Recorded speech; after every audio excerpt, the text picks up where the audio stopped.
수요 리바이블 이렇게 인터넷으로 라이브로 함께 하시는 모든 분들을 주님의 이름으로 축복합니다. 다 들릴지는 모르겠습니다만 서로의 이야기가 말이 들리지 않겠지만 우리 들린다는 그런 믿음으로 사랑하고 축복합니다. 함께 믿음으로 함께 그 자리에서 고백하시기를 바랍니다. 사랑하고 축복합니다. 네, 사랑하고 축복합니다. 네, 지금 우리는 요한계시록을 보고 있습니다. 자, 요한계시록은 어떤 책일지 지난 시간에 공부했던 것들 우리 다시 한번 돌아보면서 오늘 말씀 계속 이어가도록 하겠습니다. 자, 요한계시록은 신약 성경 가운데에 가장 오해하기 쉬운 책이다라고 이야기를 드렸습니다. 책의 성격을 바르게 이해하기 어렵기 때문이다라고 말씀을 드렸는데, 사실 이 요한계시록이라고 하는 것은 숨겨진 이야기, 말씀을 숨기려고 요한계시록이 기록된 것이 아니라 말씀을 드러내려고 요한계시록은 기록된 것입니다. 요한계시록의 영어 제목인 Revelation이라고 하는 것, reveal, 바로 나타나다라고 하는 말에서 비롯된 바로 그런 성경 제목이죠. 과연 무시무시한 종말을 경고하고 있는 것이 요한계시록일까요? 글쎄요. 최후 승리의 모습을 그리고 있는 것이 바로 요한계시록입니다. 바로 예수님의 러브레터, 그것이 바로 요한계시록이다라고 말씀을 드리고 있는 겁니다. 자, 요한계시록은 계시일까 예언일까 둘 다 포함될 수 있고요. 그리고 전형적인 서신 형태를 가지고 있습니다. 요한계시록의 내용과 이런 표현들이 좀 난해한 이유들은 뭐냐 하면 상징적인 용어와 비유적인 표현들이 가득하기 때문입니다. 계시와 환상 같은 내용들이 굉장히 많이 들어있어요. 성경 안에 상징적인 숫자들이 있죠. 12이라고 하는 숫자, 13, 13이라고 하는 숫자. 그래서 여러분 영화 같은 데 보면은 13일의 금요일 그런 이야기들도 하나의 이런 상징성에서 비롯된 그런 영화들인 거죠. 또 14만 4천이라고 하는 숫자, 종종 이단들이 이 14만 4천이라고 하는 숫자를 잘못 오용해가지고 마치 14만 4천 명을 열심히 전도해야지만 구원을 받을 수 있는 것처럼 그렇게 이야기를 하고 교리를 만들어서 자기들이 그렇게 만들어서 이야기를 합니다만, 사실 24만 4천이라고 하는 숫자는 12, 곧 예수님께서 부르신 12 제자의 숫자, 그리고 이스라엘 민족의 12지파를 상징하는 12라는 이 숫자, 12 곱하기 12 곱하기 1000 해서 나온 숫자가 14만 4천입니다. 그래서 이거는 믿는 사람 모두를 뜻하는, 모든 사람들, 이 땅에 있는 모든 믿음의 성도들을 의미하는 숫자로 보는 것이 아주 건강한 그런 14만 4천에 대한 이야기입니다. 그러면 왜 이렇게 상징과 비유가 많을까요? 왜냐하면 이건 미래에 대한 이야기이고, 그리고 그 당시 요한계시록이 쓰여질 당시의 상황은 바로 박해와 그런 박해의 어려움의 시기였기 때문입니다. 박해의 시기에 주님의 말씀을 전할 수 있는 방법, 직접적으로 누가 우리를 박해하니까 그 사람이 주님께서 그 사람에게 벌을 주셔서 그 사람을 멸절시키고 하나님의 나라를 이룰 거야 라는 말을 쓸 수가 없었겠죠. 그렇기 때문에 각종 비유의 말로 쓰입니다. 바벨론, 짐승, 이런 비유의 말이 굉장히 많이 등장하죠. 바벨론은 바로 박해를 당하고 있었던 그 당시에 로마를 의미합니다. 종종 신천지에서 바벨론을 일반 우리 거룩한 교회를 말하는 말로 해석을 하는데요. 그건 굉장히 잘못된 해석이고요. 그건 역사의 역자, 히스토리의 H도 모르는 그런 무식한 이야기입니다. 그래서 바벨론이라고 하는 상징은 그 당시에 바로 로마 제국, 그리스도인들을 박해하고 그리스도인들을 잡아다가 처형시키고 순교시킨 바로 그 로마 제국을 의미하는 것이 바로 바벨론입니다. 또한 바벨론을 지금의 의미로 받아들인다고 한다면 이제 이 땅 가운데 오실 완성될 하나님의 나라가 아닌 지금 우리가 살고 있는 곧 떠나야 될 이 땅.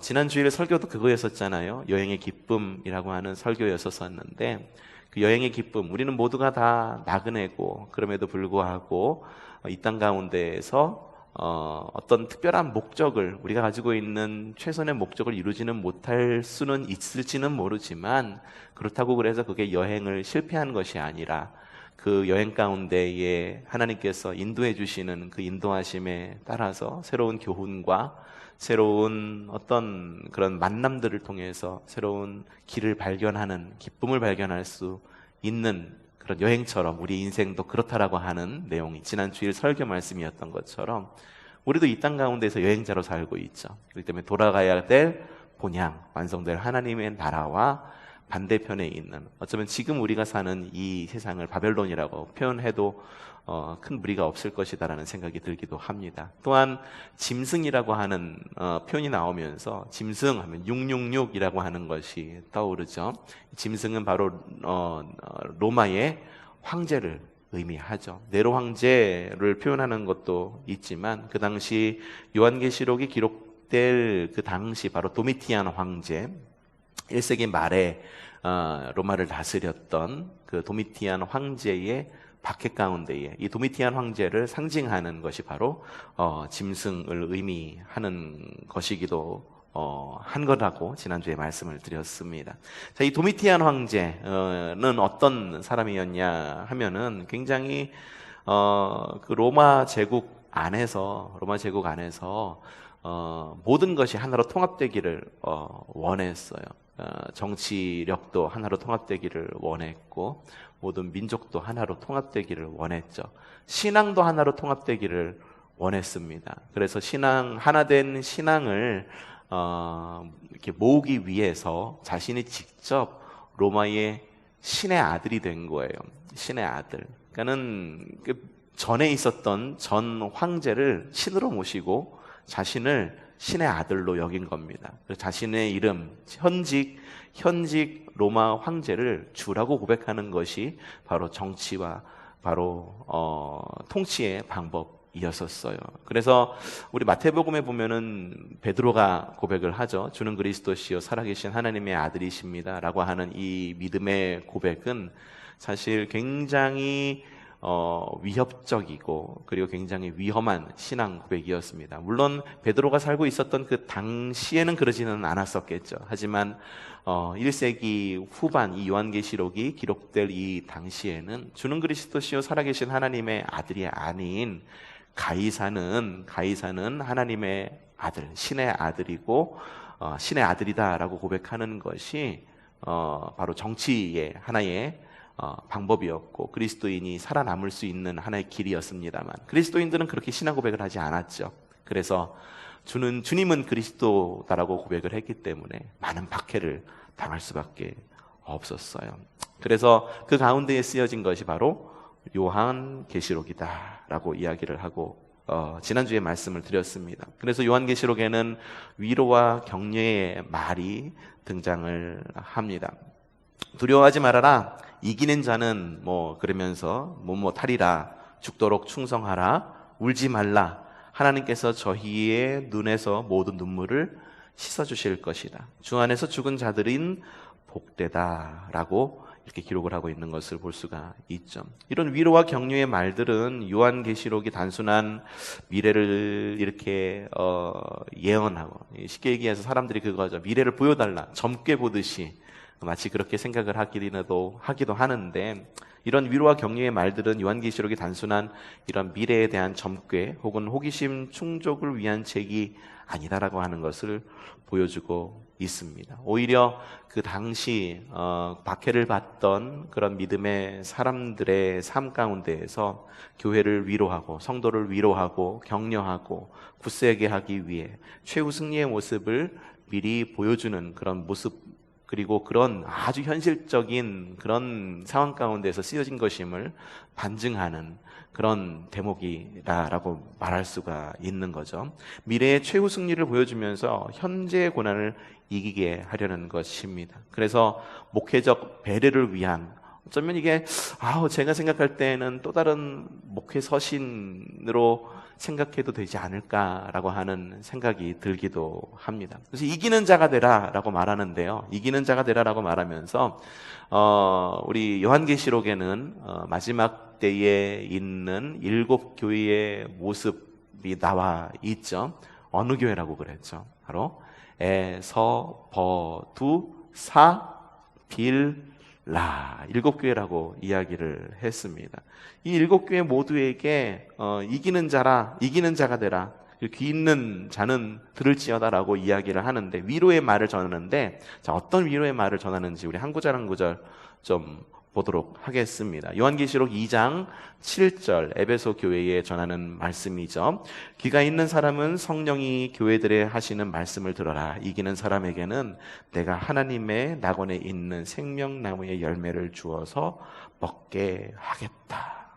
서모나 교회에는 이렇게 이야기를 합니다. 요한계시록 2장 11절에서 귀가 있는 사람은 성령이 교회들에 하시는 말씀을 들어라. 이기는 사람은 둘째 사망의 해를 받지 않을 것이다. 저 버가모 교회는 뭐라고 이야기할까요? 2장 17절에서 이렇게 이야기합니다.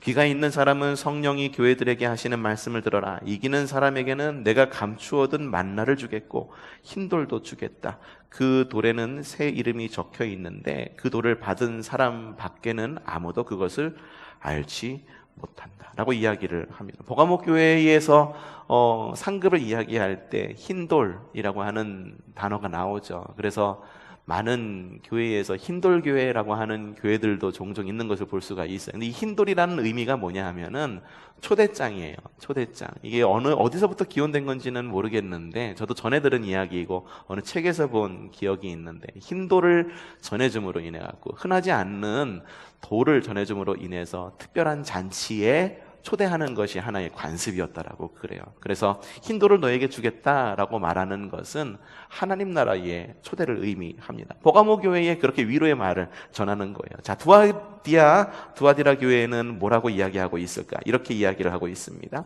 이기는 사람, 곧 내 일을 끝까지 지키는 사람에게는 민족들을 다스리는 권세를 주겠다. 내 일을 끝까지 지키는 사람에게는 민족들을 다스리는 권세를 주겠다. 4대 교회에는 뭐라고 위로의 말씀을 전할까요?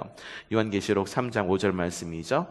이기는 사람은 이와 같이 흰옷을 입을 것인데 나는 그의 이름을 생명책에서 지워버리지 않을 것이며 내 아버지 앞과 아버지의 천사들 앞에서 그의 이름을 시인할 것이다 라고 이야기하고 있어요. 생명책이라고 하는 거 여러분들 많이 들어보셨죠? 이 생명책은 유대의 전통 가운데에 그려져 있는 하나의 책의 이름이에요. 그래서 이 생명책에 기록되지 않고, 이게 하나의 무슨 책이었다고 그러더라? 생명책에 반대되는 책도 또 있었다라고 그랬나? 제가 나중에 혹시 더 자세히 알게 되면 이 생명책에 대해서 말씀을 드릴 텐데, 이 생명책에 기록되는 것이 굉장히 중요했어요. 그리고 저주의 책에 기록되지 않는 것 또한 중요했고요. 그래서 유대의 전통 가운데에서 요한계시록도 이렇게 생명책에 기록이 될 거다라고 하는 것, 이렇게 이야기를, 위로의 말을 전하고 있죠. 빌라델비아 교회, 형제교회, 빌라델비아라고 하는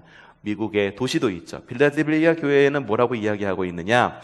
이기는 사람은 내가 내 하나님의 성전의 기둥이 되게 하겠다. 그는 다시는 성전을 떠나지 않을 것이다. 나는 내 하나님의 이름과 내 하나님의 도시 곧 하늘에서 내 하나님께로부터 내려오는 새 예루살렘의 이름과 또 나의 이름을 그 사람의 몸에 써두겠다.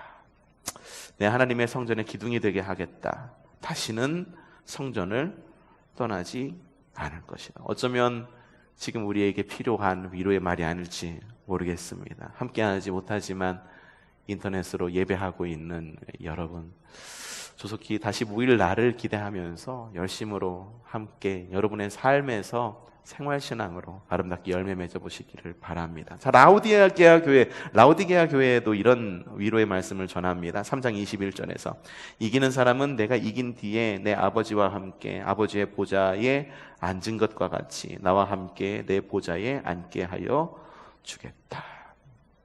그렇게 7교회들에게 위로와 격려의 말을 전하고 있습니다. 이 약속과 그리고 위로와 격려는 지금 우리에게도 동일한 위로와 격려로 다가옵니다. 박해와 고난에서 승리할 때 우리가 누릴 것들에 대한 이야기이죠. 어쩌면 이미 우리에게 온 그런 위로와 복의 말이 아닐지 모르겠다라고 하는 생각도 듭니다. 이 7교회라고 하는 것이 이 7이라고 하는 숫자가 완전수이듯이 세상에 있는 모든 거룩한 공회를 상징한다 보아도 좋지 않을까, 저는 그렇게 생각을 해 봅니다.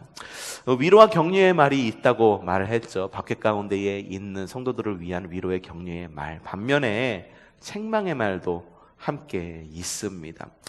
자, 많은 교회와 성도들은 완전한가요? 여러분이 생각할 때 교회는 완전한가요? 글쎄, 어떤 분들은 교회가 하나님 나라다라고 직접 이야기를 하시는 분들도 있지만, 저는 교회가 곧 하나님 나라다라고 생각하지는 않습니다.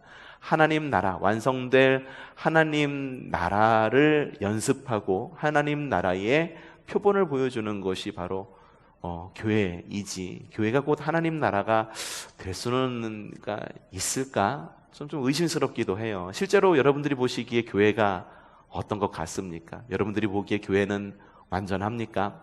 초성교회는 완전합니까? 완전하기를 좀 바라죠. 하지만 완전하지만은 않아요. 서로가 신앙생활을 하다 보면은 부딪히기도 하고 싸우기도 해요. 싸우기도 하고 오해가 생기기도 하고, 주변에 있는 좀 소문들로, 좀 잘못된 소문들 때문에 어떤 분들은 좀 교회가 그럴 수 있냐는 둥이라고 이야기를 하기도 합니다만, 어쨌든 교회는요 완전하지 않습니다. 교회가 완전하다라고 하는 것은 우리의 오만일지도 몰라요. 우리의 교만일지도 모릅니다. 성도는 완전합니까? 여러분이 보시기에 여러분은 완전하세요?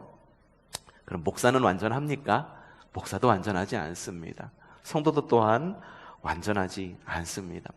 그렇기 때문에 아무리 요한계시록에 기록된 7교회라 할지라도 그들은 책망받을 것이 분명히 있었어요. 칭찬도 받았지만 책망도 받았어요. 이 요한계시록의 서머나 교회와 빌라델비아 교회를 제외한 나머지 교회가 다 책망의 말을 듣습니다. 어떤 책망의 말을 들었을까? 자, 에베소 교회는 어떤 책망의 말을 들었는가? 계시록 2장 4절 말씀 이렇게 적혀 있습니다. 그러나 너에게 나무랄 것이 있다. 그것은 네가 처음 사랑을 버린 것이다 라고 이야기를 하고 있어요. 첫사랑을 버렸다라고 이야기를 하고 있어요. 주님의 일을 버렸다라고 하는 거죠. 우리가 신앙생활 할 때 언제나 첫 신앙은 굉장히 중요합니다. 첫 신앙만을 붙들고 살 수는 없어요. 하지만 첫 신앙만을 붙들고 살 수는 없어요. 하지만 첫 신앙 때 만났던 주님은 끝까지 붙들고 있어야 되는 거예요. 바로 첫 신앙 때 만났던 그 주님이 비록 여러 상황, 우리가 생활을 하면서 삶을 살아가면서 많은 변화들 가운데 있지만, 이 변화들 가운데에 변함없이 우리에게 힘을 주시는 분은 변치 않는 주님이시거든요. 그러니까 첫 번째 믿었던 그때는 이랬는데 왜 지금은 나에게 어떤 그런 은혜가 없을까라고 생각하는 것보다, 첫 번째 만났던 그 주님을 붙들면서 첫 번째 나에게 오셔서 나의 첫사랑이 되신 주님, 지금 여러 상황 가운데에 이런 상황 가운데 있습니다. 주님, 그때에 주셨던 그 은혜가 아니더라도 지금 나에게 새 포도주와 새 기름을 부어주셔서 지금 누릴 은혜를 우리에게 주세요 라고 신앙 고백하고, 그리고 그렇게 신앙생활하는 것이 우리의 올바른 신앙생활의 자세예요. 근데 에베소 교회는 뭐냐 하면은 처음 믿었던 그 신앙을 고수하는 어떤 그런 신앙이었다라고 말하는 것이 아니라 첫사랑을 잃어버린 거예요. 처음에 만났던 그 예수님을 잊어버린 거예요. 그래서 책망을 받습니다. 버가모 교회는 어떤 책망을 받을까요? 2장 14절 초반절에 그러나 나는 내게 몇 가지 나무랄 것이 있다. 너희 가운데에는 발람의 가르침을 따르는 자들이 있다. 발람의 가르침이라고 하는 것은 거짓 선지자 그리고 이단들의 가르침을 전하는 사람의 대표적인 예로 발람을 들은 거예요. 그러니까는 이단들의 가르침, 이단의 가르침을 전하는 사람이 있다라고 버가모 교회를 책망하죠. 두아디라 교회는 뭐라고 책망을 받을까요? 너는 이세벨이라는 여자를 용납하고 있다. 너는 이세벨이라는 여자를 용납하고 있다. 그는 스스로 이세벨이라고 하는 이 여자는 어떤 여자였냐면 이 과거에 이스라엘 백성들이 이를 다스렸던 이세벨 왕비를 말하는 것이 아니라 동명이인이죠. 이 당시에도 이세벨이라고 하는 여인이 있었나 봐요. 어떤 여인이었을까? 그는 스스로 예언자를 자처하면서 내 종들을 가르치고 그들을 미혹시켜 간음하게 하고 우상의 재물을 먹게 했다라고 그렇게 이야기를 하고 있어요. 자, 사대교회는 어떤 책망을 받냐? 나는 네 행위를 안다. 굉장히 무섭죠. 나는 네 행위를 안다.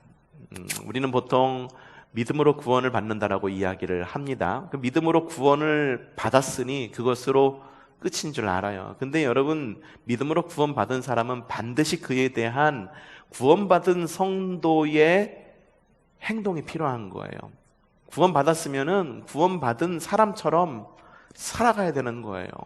그 살아가는 그 모습들, 그걸 행위라고 말한다고 한다면 우리는 어떤 믿음으로 구원받지 행위로 구원받지 않는다라고 그래서 어떤 행위에 대해서 굉장히 좀 많이 좀 터부시 여기죠. 행위로 구원받아? 우리 믿음으로 구원받지. 소용없어! 라고 이야기하는데 결국 그게 아니다라고 하는 거예요. 사대교회는 뭐로 책망을 받나요? 나는 네 행위를 안다라고 이야기를 하죠. 주님이 우리의 행위를 안다라고 하는 거예요.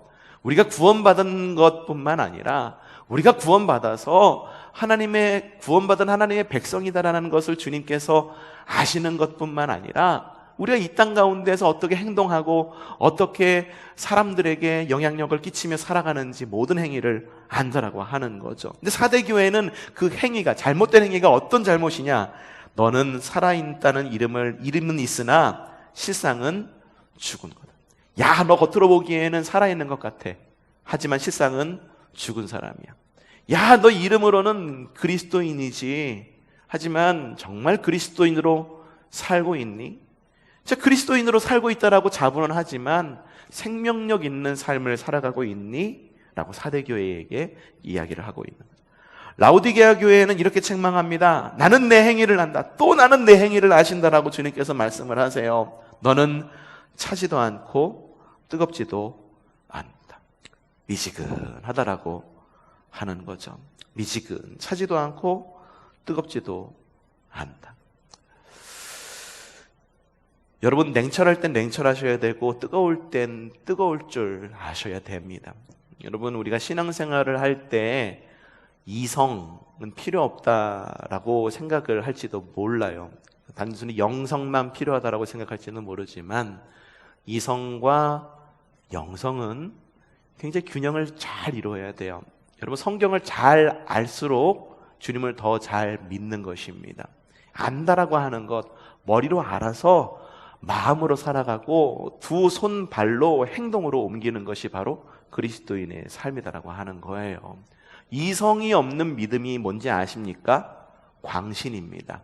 그게 광신이에요. 교회 와가지고선 기도 뜨겁게 한다고 내가 광신도가 될까봐 기도도 뜨겁게 하지 않고 찬송도 뜨겁게 하지 않고 이러는 분들이 종종 있죠. 신앙생활을 열심히 안 하세요? 물어보면은 광신도가 될까봐요. 광신도는 그렇게 되는 게 아니에요. 광신도는 모를 때 광신도가 되는 겁니다. 주님을 모를 때 광신도가 되는 거고, 그리고 주님을 알아야 되고 말씀을 알아야 되는데 말씀도 모를 때 광신도가 되는 거예요. 이단들이 왜 이단입니까? 그리고 이단에 빠진 사람들이 왜 대부분 광신도의 모습을 하고 있을까요? 굉장히 행위에 대해서 중요하게 여기죠. 전도도 우리보다 더 열심히 해요. 그거는 굉장히 우리가 도전받을 만한 그런 모습이기도 합니다만, 그들이 어떤 이단일수록 광신도의 모습을 하고 있는 이유는 뭐냐 하면 이단들이 이성을 마비시키거든요. 자기들이 알고 있는 교리와 자신들이 알고 있는 그런 성경만 짜집기 해가지고 완전히 머릿속에 그냥 무조건 믿어, 그냥 그게 돼버리는 거거든요. 그러니까 광신도가 되어버리는 거예요. 그럴 때 광신도가 되는 거예요. 여러분, 뜨겁게 기도한다고 그래서 여러분 절대 광신도 되는 것 아닙니다. 뜨겁게 기도하고 주님은 알면 알수록 사람은 더 똘똘해지고, 그리고 굉장히 이성적이어지고, 그리고 하나님을 더 잘 믿고, 사람들에게 더 잘 선한 영향력을 끼치는 사람이 돼요. 여러분 제대로 한번 믿어보십시오. 제대로 한번 믿어보세요. 정말 그런 사람이 된다니까요. 책망의 말을 들었어요, 7교회가. 그래서 교회를 주님께서는요, 이 땅의 교회가, 그래서 성도가 완벽하지 않기 때문에 교회를 완전하고 깨끗하게 하기 위해서 고난과 박해를 주기도 한다라고 하는 거죠. 그리스도인의 고난은요, 하나님이 우리를 버리셨기 때문에 우리에게 고난이 오는 건가?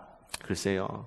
하나님께서 우리에게 고난을 주시는 것은 우리를 연단시키고 정화시키기 위한 것임을 여러분들 잘 아셔야 됩니다. 물론 그렇다고 그래서 우리에게 있는 모든 고난이 다 하나님이 주시는 것은 아닙니다. 자기의 잘못으로 어려움이 오기도 하고 시험이 오기도 해요. 내가 잘못 믿어서, 내가 잘못 생각해서, 잘못 행동해서 고난이 나에게 오기도 합니다. 그러니까 하나님께서 우리에게 고난을 주실 때, 이 고난을 극복한다라고 하는 것은 어떤 의미를 갖고 있냐 하면, 고난 가운데의 믿음을 지킨다라는 의미를 갖고 있어요. 주님께서 나에게 고난을 주실 때, 주님께서 교회에 고난을 주실 때, 고난 가운데에서 믿음을 지키는 것, 그리고 인내하고 회개하는 것, 이게 뭐냐면 십자가로 돌이키는 것, 바로 그것이 바로 주님께서 우리에게 주시는 고난, 그 가운데에서 우리가 취할 건강한 믿음의 자세다라고 하는 거죠. 하나님의 고난을 극복한 그리스도인과 교회는 하나님의 마지막 구원에 참여하게 될 것이고요. 그것이 바로 14만 4천의 의미다라고 하는 것입니다. 여러분, 지금이 바로 우리가 회개해야 될 시기가 아닐까라는 생각이 들기도 합니다. 지금 이렇게 온라인으로 예배하고 계시죠. 예배하고 계시고 이 성경 공부를 듣고 계시는데, 지금 아예 모이지 못하도록 정부에서 그런 방침이 내려져서 우리는 지금 모이지 못하는 상황입니다. 이런 상황이 여러분들은 어떻게 느껴지시나요? 그냥 막무가내로 그냥 정부가 밉습니까? 아니면 지난 토요일 날 광화문에 갔던 그 사람들이 너무 밉기만 하신가요? 글쎄요. 어떤 사람들, 똑같은 상황일지는 모르지만, 지금의 고난의 상황이 똑같은 상황일지는 모르지만, 어떤 사람에게는 똑같은 고난의 모습을 하고 있을지는 모르지만, 어떤 사람에게는 주님께서 단련시키기 위한 고난이 될 수도 있지만, 어떤 사람은 스스로 자초해서 오는 고난이 될 수도 있다라고 하는 것, 이건 우리가 이번 상황을 통해서 너무 확실하게 알고 있는 거예요. 여러분이 느끼는 고난은 어떤 고난인가요? 물론 어떤 특정한 그러한 모임과 혹은 어떤 그런 리더십으로 인해서 고난이 시작되기는 했지만, 주님께서 분명히 이 고난을 통해서 우리에게 원하시는 것이 있다라고 하는 거예요. 그렇다고 말한다면 이 고난은 우리에게 주시는 하나님의 고난이다 여기는 것이 어쩌면 옳을지도 모르겠다는 생각이 듭니다. 물론 반면에 다르게 생각할 수도 있어요. 뭐냐면 이거는 우리가 이성적으로 판단했을 때에 만약에 이렇게 급속도로 코로나가 전파되지 않았다라고 한다면 우리에게 이러한 어려움은 없었겠죠. 그럴 경우에는 확실하게 이야기를 해줘. 왜 이런 고난이 우리에게 왔는지, 과연 누구 때문에, 과연 이런 어떤 상황 때문에 우리에게 이런 고난이 왔는지 확실하게 알 필요는 있지만, 우리가 다 겪는 그런 고난이라고 하는 그 입장에서는 하나님께서 이 고난을 통해서 우리에게 원하는 것이 무엇인가? 그거는 바로 우리가 그동안에 잘못해왔던 신앙생활을 바로잡고 십자가로 십자가로 다시 돌이키는 것을 주님께서 원하지 않을까 생각을 해 봅니다. 그동안 교회에서 너무 잘못 가르쳐 왔습니다. 저는 그것에 대해서 우리 목사들이 그리고 교회 리더십들이 좀 회개하고 그리고 사과해야 될 필요가 있다라고 좀 여겨져요. 그냥 좋은 이야기만 해줬어요. 너무 좋은 이야기. 예수 믿으면 복받아. 그리고 신방 가가지고선 내 믿음은 내 시작은 미약하나 나중은 창대하리라. 이 말 처음에는 수입은 적으나 나중에는 많아질 것이다라고 하는 말로 많이 해석하시죠. 실제로 그러시죠. 그런 이야기 굉장히 좋아하시죠. 주님을 위해서 고난 받으십시오라고 하는 말, 그런 설교하는 그런 목사 흔치 않습니다. 흔치 않습니다. 근데 우리는 주님을 믿을 때 핍박을 받을 줄도 알고 고난을 받을 줄도 알고 주님을 위해서 십자가를 질 줄도 알아야 되는 거예요. 요한계시록이 쓰여질 당시의 성도들의 모습이 그랬어요. 핍박을 받는 성도. 오늘 찬송 마지막 찬송이 그거였었잖아요. 십자가를 질 수 있나? 정말 우리는 십자가를 질 수 있는 성도가 되어야 되는 거예요. 그게 바로 십자가로 돌이키는 삶이다라고 하는 거예요. 맨날 교회 나와가지고 목사가 설교했는데 복 받으라는 말 아니고 그리스도로 인하여 십자가를 집시오. 교회에서 시험 받았습니다. 이런 굉장히 유치한 신앙은 이제 좀 내려놓을 때가 되지 않았는가 생각이 듭니다. 역사적으로 교회가 어려움에 있을 때 교회는 성장하고 성도들은 성숙했습니다. 저도 여러분들도 좀 어려운 상황에서 좀 성숙하는 그런 지금의 상황이 되었으면 좋겠어요. 자, 요한계시록의 중심 메시지는 무엇이냐? 자, 요한계시록이 주는 확신은 뭐냐 하면은, 요한계시록을 읽으면서 우리가 얻을 수 있는 확신은 바로 이겁니다. 세상의 주관자는 사탄과 악의 세력이 아닌 바로 하나님이시다라고 하는 것이죠. 모든 역사는 하나님의 손에 달려 있습니다. 우리가 잘 알고 있는 성경 말씀이죠. 요한계시록 22장 13절 말씀입니다. 나는 알파며 오메가 곧 처음이며 마지막이요 시작이며 끝이다 라고 기록이 되어 있습니다. 여러분, 주님께서 알파와 오메가가 되십니다. 알파와 오메가가 되신다라고 하는 것은 처음이요 끝이다라고 하는 말이죠. 이 헬라어 알파벳, 알파, 베타 뭐 이런 식으로 쭉 나가게 되는데, 맨 마지막 처음이 뭐냐면은 알파라고 하는, 영어로 따지면은 A, 그리고 한글로 따지면 기억이 바로 알파입니다. 그리고 맨 마지막 히브리어의 맨 마지막 알파벳이 바로 오메가예요. 영어로 따지면 Z고 우리말로 따지면 히읗이 되겠죠. 그래서 주님께서는 알파와 오메가 된다라고 하는 것은 주님께서는 A부터 Z까지이시고 주님께서는 기억부터 히읗까지이다라는 말하고 같은 거예요. 어떤 성도가 우리는 종종 그렇게 생각을 해요. 뭐냐면 주님께서 알파와 오메가가 되신다라고 그러니까 그래, 주님께서는 천지를 창조하셨지, 그리고 이 땅 가운데 다시 오실 것이지 라고 생각을 합니다. 근데 주님은요, 맞아요. 처음에 창조를 창조하셨고 오실 주님이신데, 알파와 오메가다라고 하는 말은 정확히 말하면 처음부터 끝까지 늘 우리와 함께 하시는 주님이시다라고 하는 거예요. 처음에만 계셨고 나중에만 계셨다라고 하는 게 아니에요. 지금도 우리와 함께 하시고, 지금도 역사하시고, 지금도 우리에게 위로하시고 우리에게 힘을 주시는 분이 바로 주님이시다라고 하는 것이 바로 알파이며 오메가다라고 하는 것입니다. 그렇기 때문에 요한계시록의 역사를 현재 그리고 과거의 빛들에서 보지 말고 미래의 빛을 보다라고 이야기를 합니다. 아래로부터 역사를 보지 말고 역사를 하늘로부터 보라라고 가르칩니다. 그리고 역사의 끝을 알면 현재의 고난을 염려할 필요가 없다라고 요한계시록은 가르칩니다. 그리고 고난은 하나님의 섭리 가운데에서 오는 것이다라고 요한계시록은 가르칩니다. 요한계시록에 등장하는 7 봉인과 7 나팔들에 대한 내용이 6장부터 8장까지 나오죠. 7 봉인들이 하나씩 떼어질 때마다 굉장히 무서운 어떤 그런 환란들이 닥치고 있는 것을 볼 수가 있어요. 재앙, 박해, 고난들이 차례로 등장하는데, 그런데요, 이 7 봉인을 떼는 주체가 누구인지를 보면은요, 누구인지를 보면은요, 과연 이 상황을 주관하는 바로 역사의 주관자가 누군지를 알 수가 있다라고 하는 거죠. 봉인을 떼는 이가 누굽니까? 바로 어린 양이 그 봉인을 뗀다라고 이야기를 합니다. 예수 그리스도께서 그 봉인을 뗀다라고 이야기를 합니다. 또한 나팔을 부는 이가 누구입니까? 나팔을 부는 이는 곧 7 천사가 나팔을 붑니다. 물론 악의 현상들도 마지막 때에는 나타나기도 합니다. 죽는 이들도 있을 것입니다. 죽는 이들도 분명히 있을 것입니다. 순교당하는 이들도 분명히 있을 것입니다. 하지만 요한계시록 11장 11절 말씀이죠. 그러나 사흘 반이 지난 뒤에 하나님에게서 생명의 기운이 나와서 그들을 속으로 들어가니 그들이 제 발로 일어섰습니다. 죽는 이들도 있을 것이지만 부활의 소망도 또한 함께 주어집니다.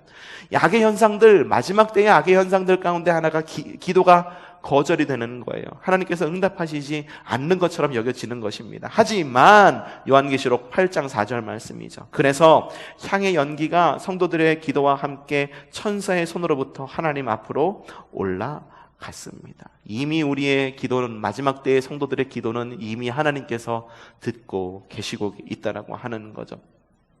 마지막 때의 악의 현상들 가운데에서 마치 악이 승승장구하는 것처럼 보이고 성도들이 악에 패배하는 것처럼 보입니다. 그러나 요한계시록 5장 10절 말씀이죠. 주님께서 그들을 우리 하나님 앞에서 나라가 되게 하시고 제사장으로 삼으셨습니다. 그래서 그들은 땅을 다스릴 것입니다. 악이 승리하는 것처럼 보이지만 하나님께서는 최후 승리를 성도들에게 주셔서 이 땅을, 왕의 자녀로 이 땅을 다스릴 것이다라고 이야기를 하죠. 그래서 최종적인 모습으로 요한계시록 17장 14절 최후 승리는 누굴 것인가 함께 보겠습니다. 인터넷으로 보시는 분들 함께 자막으로 나온 거 함께 소리내서 함께 읽어봅시다. 그들이 어린 양에게 싸움을 걸 터인데 어린 양이 그들을 이길 것이다.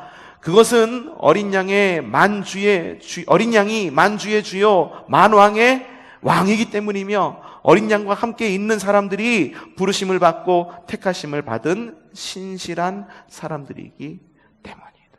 아멘. 주님께서 최후 승리를 하실 것이고 어린 양이 최후에 이기실 것이다. 애가를 부드러운 성도는 찬송으로 충만하게 될 것이다 라는 거죠. 자, 요한계시록을 계속 읽다 보면은 최후 승리의 모습과 새로운 세계에 대한 모습이 등장을 하는 것을 볼 수가 있어요. 자, 먼저 악에 대한 최후 승리의 계시가 확고하게 17장 1절부터 20장 15절까지 기록이 되어 있고요. 근데 그 악에 대해서 뭐라고 기록하고 있느냐? 17장 1절, 대접 7개를 가진 그 7 천사 가운데 하나가 와서 나에게로 이리로 오너라. 큰 바닷물 위에 앉은 큰 창녀가 받을 심판을 보여주겠다. 악을 큰 창녀다라고 이야기를 하고 있습니다. 17장 15절, 그리고 이마에는 땅의 음녀들과 가증한 것들의 어미 큰 바벨론이라는 비밀의 이름이 적혀 있습니다.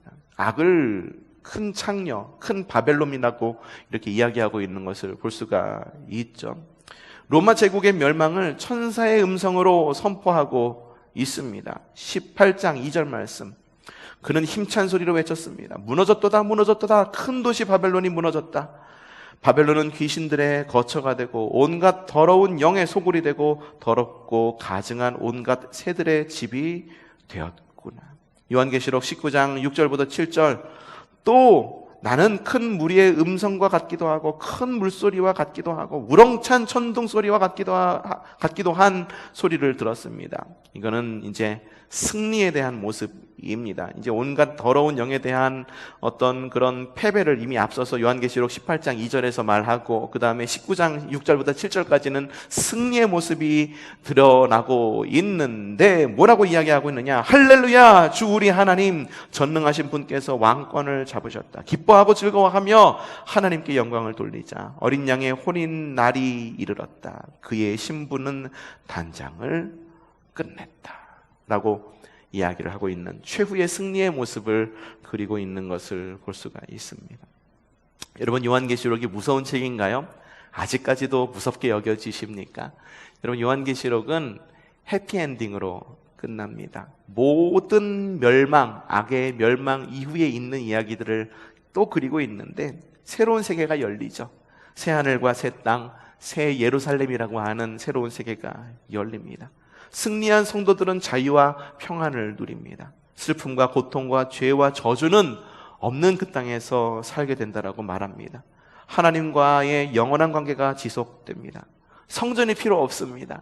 성전이 필요 없으면 얼마나 자유로울까라는 생각을 좀 해보았어요.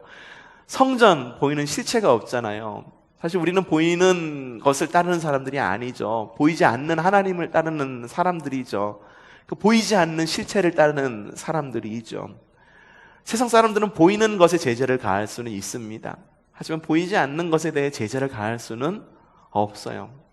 마지막 때에 성전이 필요 없대요. 주님이 곧 성전이 되시고, 그리고 하나님과 동행하는 삶을 살게 되고 어린 양을 예배하는 삶을 살게 된다. 하늘의 생명수 강가에 생명나무는 열매가 열리고 그 잎은 나라를 치유할 것이다 라고 요한계시록은 그렇게 끝을 맺고 있습니다. 요한계시록은 해피엔딩입니다. 여러분, 그런 해피엔딩을 맞이하는 여러분들 되시기를 바랍니다. 지금의 상황이 어떤 상황이든 이 상황은 지나가게 되어 있습니다. 최후의 승리는 누구 거라고요? 주님의 것입니다. 누구 거라고요? 믿는 성도들의 것입니다. 사도 바울이 내가 궁핍함으로 말하는 것이 아니라 내가 자족하는 마음을 얻었다라고 말하는 것, 결국 우리가 핍박을 지금 당하고 있기 때문에 말하고 있는 것이 아니라 비록 어려운 상황 가운데 있기 때문에 말하는 것이 아니라 정말로 주님 안에서 지금 현실을 누리고 이 안에서 새로운 희망을 얻는 그런 믿음의 건강한 그리스도인. 왜? 우리는 최후 승리를 믿고 있기 때문에. 그리고 최후 승리만 있는 것이 아니라 하나님께서 지금도 동행하시고 알파와 오메가가 되셔서 우리가 동행하셔서 우리에게 하루하루의 승리를 주고 계신 것을 우리는 알고 있기 때문에. 그러니 여러분, 이 땅 가운데에서 최후 승리를 바라보고 이 땅 가운데에서 지금의 승리를 누리며 살아갈 수 있는 저와 여러분이 되기를 바랍니다.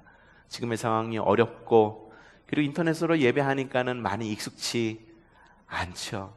하지만 이 시기는 곧 지나갈 것입니다. 그리고 하나님께서 우리를 위로하실 것입니다. 그리고 오늘도 우리를 위로하고 계십니다. 그럼 위로의 하나님, 승리의 하나님 붙들고 언제나 하나님의 은혜 안에서 승리하는 저 여러분이 되기를 주님의 이름으로 축복합니다.